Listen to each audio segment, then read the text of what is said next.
তো welcome to the channel, সকলকে স্বাগতম। তো অনেকেই গ্রুপ ডি তার কাট অফ নিয়ে বিস্তারিত বিভিন্ন কোশ্চেন করছে কমেন্ট বক্সে। তো আমার সময়ের জন্য আমি উত্তর দিতে পারছি না সকলকে।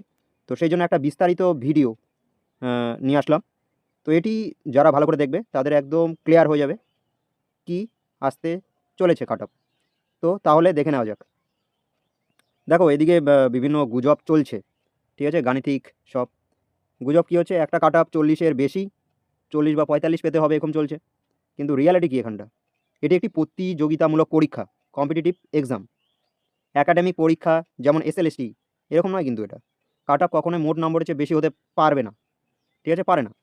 তো এটা আমাদের মাথায় রাখতে হবে, কিন্তু গুজব এগুলো শুধু করলে হবে না। আর দ্বিতীয় নম্বর কি বলছে, অভিজ্ঞদের 5 নম্বর অ্যাডভান্স দেওয়ার কারণে নতুনদের কোনো সুযোগ নেই। হ্যাঁ, অভিজ্ঞ যারা রয়েছে, এক্সপিরিয়েন্স, তারা 5 নম্বর পাবে। কিন্তু তাই বলে ফ্রেশার্সরা যে সুযোগ পাবে না তা কিন্তু মোটেও না, ঠিক আছে। এটাও কিন্তু একটা মিথ চারিদিকে ছড়াচ্ছে যে না, ফ্রেশার্সরা কোনো সুযোগই পাবে না।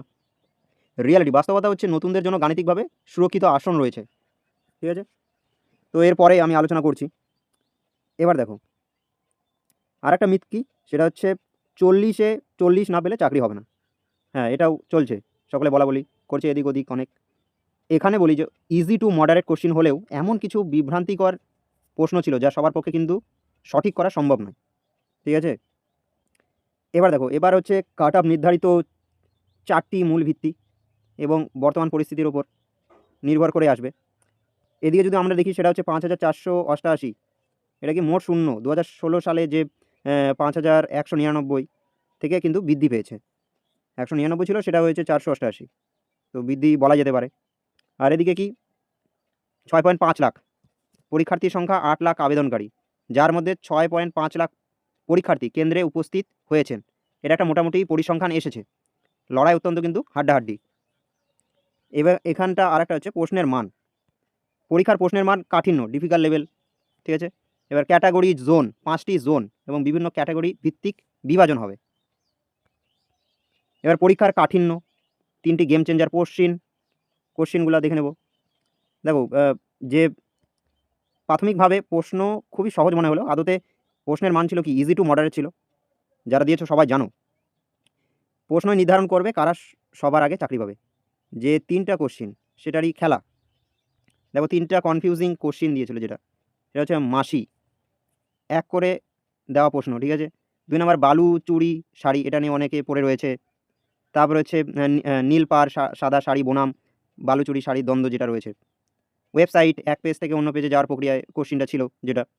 তো এই প্রশ্নগুলো কি, সঠিক উত্তর যারা দিয়েছে তারা প্রতিযোগিতায় কয়েক ধাপে এগিয়ে থাকবে, এটাই। তো এখানটায় নির্ধারণ করা যায়। এগুলো দেয়, ওগুলো জেনে বুঝেই দেয় তারা, ঠিক আছে। এবার দেখো, রাজ্যব্যাপী শূন্য পদের যে বন্টন, 5টি জোন রয়েছে। সমগ্র পশ্চিমবঙ্গকে 5টি প্রধান রিজনে ভাগ করে কাট অফ নির্ধারিত হবে। Eastern zone, northern, south eastern, southern আর ওয়েস্টার্ন। তো এই জোনগুলোর উপরে ভাগ করা হয়েছে মোট 5টি। এবার দেখো, শুধু যে ফিমেল ক্যাটাগরি, সেখানে 1021টি আসন, 1021টি আসন। আর মেল ফিমেল সেখানে আছে যৌথভাবে 4288টি আসন। লড়াইটি কিন্তু রাজ্যব্যাপী নয়, বরং আপনার নির্দিষ্ট জোনের শূন্য পদের ভিত্তিতে হবে, এটা মাথায় রাখতে হবে, ঠিক আছে। জোনগুলো পূর্ব, উত্তর, দক্ষিণ পূর্ব, দক্ষিণ দিকের একটা জোন আর পশ্চিমের জোন যেগুলো। এবার দেখে নেব আসল, সেটা হচ্ছে জোন ভিত্তিক সম্ভাব্য কাট অফ, ইস্টার্ন এবং সাউথ ইস্টার্ন। সম্ভাব্য কাট অফের মার্জিন ±2 নম্বর, এটা থাকবে। এটা ইস্টার্ন জোন রেফারেন্স যদি না যায়, সেটা 2016 সালের হুগলি জেলার ইউআর কাট অফ ছিল 37 কিন্তু, ঠিক আছে। এবার cut off category UR unreserved general, সেখানটা হচ্ছে 34 থেকে 36। এটা মোটামুটি একটা হিসেব, ঠিক আছে। এটা একদম বলছি যে এই কাট অফই আসবে এরকম ভাবার কোনো কিছু নেই, আদৌ তো আমরা জানি না, ঠিক আছে। কিন্তু এটা একটা হিসাব। ওবিসি এ বি যেটা রয়েছে, সেখানে 33 থেকে 35 থাকার সম্ভাবনা। এসসি 30 থেকে 33, এসটি 28 থেকে 30। এটা আমি বলছি ইস্টার্ন জোন, ঠিক আছে। ইডাব্লিউএস 25 থেকে 28। তো এটা একটা মোটামুটি হিসাব এখানে। এবার রয়েছে সাউথ ইস্টার্ন জোন, এটা কিন্তু 2016 সালে নদিয়া জেলা যে ইউআর কাট অফ ছিল, সেখানে 38। তো ইউআর এবার যেটা, সেটা হচ্ছে 33 থেকে 36। ওবিসি এবি 32 থেকে 34, এসসি 30 থেকে 32, এসটি 28 থেকে 30, EWS 25 থেকে 28, এটা সাউথ ইস্টার্ন জোন। এবার যেটা আমরা দেখব সেটা হচ্ছে সাউদার্ন জোন। তো এখানেও কি 2016 সালের দক্ষিণ 24 পরগনা জেলার ইউআর কাট অফ ছিল 38, সেই অনুযায়ী ইউআর 33 থেকে 36, ওবিসি এবি 32 থেকে 34, এসসি 30 থেকে 32, এসটি 28 থেকে 30, EWS 25 থেকে 28, এটা যাওয়ার সম্ভাবনা। আর নর্দার্ন জোন, এখানেও আমরা দেখে নেব কি রেফারেন্স যেটা রয়েছে সেটা হচ্ছে 2016 সালে মালদা জেলার ইউআর কাট অফ ছিল 36 কিন্তু, ঠিক আছে। তো এটারও যে কাট অফটা সম্ভাব্য সেটা যেতে পারে জেনারেল 33 থেকে 35, ওবিসি এ এখানে 32 থেকে 34, এসসি 30 থেকে 32, এসটি 28 থেকে 30, EWS 25 থেকে 28। তো এটা একটা সম্ভাব্য মোটামুটি একটা হিসাব, ঠিক আছে। এবার পরে রয়েছে ওয়েস্টার্ন জোন। তো এখানে সবগুলো আমরা 2016 সালেরই দেখছি যে রেফারেন্স। যদি এখানে দেখি পুরুলিয়া জেলার ইউআর কাট অফ ছিল 36 কিন্তু এখানেও।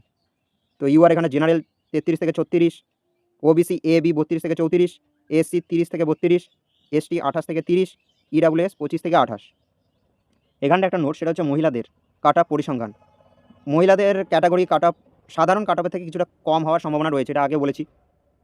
আর প্রত্যাশিত পরিবর্তন সেটা হচ্ছে 1 কম অথবা 2 কম নাম্বার, কোনোভাবেই সাধারণ কাট অফের থেকে 1 বা 2 প্লাস হওয়ার সম্ভাবনা কিন্তু নেই এখানে। দেখো এর পরে যে পয়েন্টটা রয়েছে EWS এর ক্যাটাগরি, একটি কৌশলগত কিন্তু সুবিধা রয়েছে। সম্ভাব্য কাট অফ 25 থেকে 28। অনেকের মনে প্রশ্ন, EWS এত কমে চাকরি পাওয়া যাবে?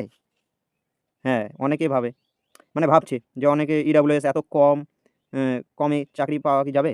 তো বাস্তব চিত্র যেটা SLSTর মতো পরীক্ষাতেও কিন্তু দেখা গেছে EWS ক্যাটাগরিতে পর্যাপ্ত প্রার্থী পাওয়া যায় না, সিট ফাঁকা পড়ে থাকে। সার্টিফিকেট সংক্রান্ত জটিলতার কারণে সঠিক EWS প্রার্থীর সংখ্যা তুলনামূলকভাবে কম হয়। তাই যাদের কাছে বৈধ EWS সার্টিফিকেট আছে, এই কাট অফ ক্লিয়ার করলে তাদের চাকরি পাওয়ার সম্ভাবনা কিন্তু অত্যন্ত বেশি, ঠিক আছে। তো এটা একটা EWSদের জন্যে। আর নতুন ফ্রেশার সুযোগ গাণিতিক বিশ্লেষণ কী হবে? নতুনদের সুযোগ নেই বলে যে গুজব রটছে তা সম্পূর্ণ ভিত্তিহীন কিন্তু। তাহলে দেখা যাক। দেখো মোট শূন্যপদ হচ্ছে 5000, এখানে রয়েছে 5488। সেখান থেকে অযোগ্য প্রার্থীর সংখ্যা যারা ভেরিফিকেশন সরাসরি বাদ পড়বেন সেখানটা বলা যায় যে 2376। তাহলে উপলব্ধ আসন কত আসছে? 3112। এবার ধরে নেওয়া যাক যে বাকি যোগ্য প্রার্থীদের মধ্যে যারা 5 নম্বর অ্যাডভান্স পাবেন তাদের সংখ্যা 2122 জন। তারা প্রত্যেকে কাট অফ ক্লিয়ার করলেন। তাহলে এবার মোট আসন 5488, সেখানে 2823 অ্যাডভান্স পাওয়া প্রার্থী, তাহলে 2665টি আসন হচ্ছে এখানে কিন্তু মোট আসন। আর যারা অ্যাডভান্স পেয়েছে সেটা যদি মাইনাস করি তাহলে এটা একটা ফ্রেশার্সদের জন্য সুরক্ষিত আসন রয়েছে। এবার চূড়ান্ত সেফ স্কোর, আপনি কতটা সুরক্ষিত? ভিত্তিহীন গুজবে কান দেবেন না, ডেটা যুক্তির ওপর ভরসা রাখুন। বাস্তবতা, যারা সিরিয়াসলি পড়াশোনা করেছেন তারা সহজেই 35-এর উপরে নম্বর তুলছেন, ঠিক আছে। এটা বাস্তব। আর নিশ্চিন্ত জোন, ইউআর যারা 37 বা 38 স্কোর করেছেন তারা নিজেদের সম্পূর্ণ সুরক্ষিত মনে করতে পারেন, যারা 37 বা 38 প্লাস রয়েছে যাদের। এবার উপসংহার হিসেবে বলতে পারি যে কাট অফ কখনোই পরীক্ষার মোট নাম্বার 40-এর সমান বেশি হবে না। তো এই ছিল আলোচনা আজকের। তো আশা করি যে অনেক কিছু জানতে পারলেন। তো ভিডিওটি ভালো লাগলে অবশ্যই লাইক কমেন্ট করবেন আপনাদের মতামত কী। আর থ্যাংক ইউ ফর ওয়াচিং। পরবর্তী ভিডিওর জন্য অপেক্ষা করুন, আরও এক নতুন ভিডিও। ততক্ষণের জন্য থ্যাংক ইউ ভেরি মাচ।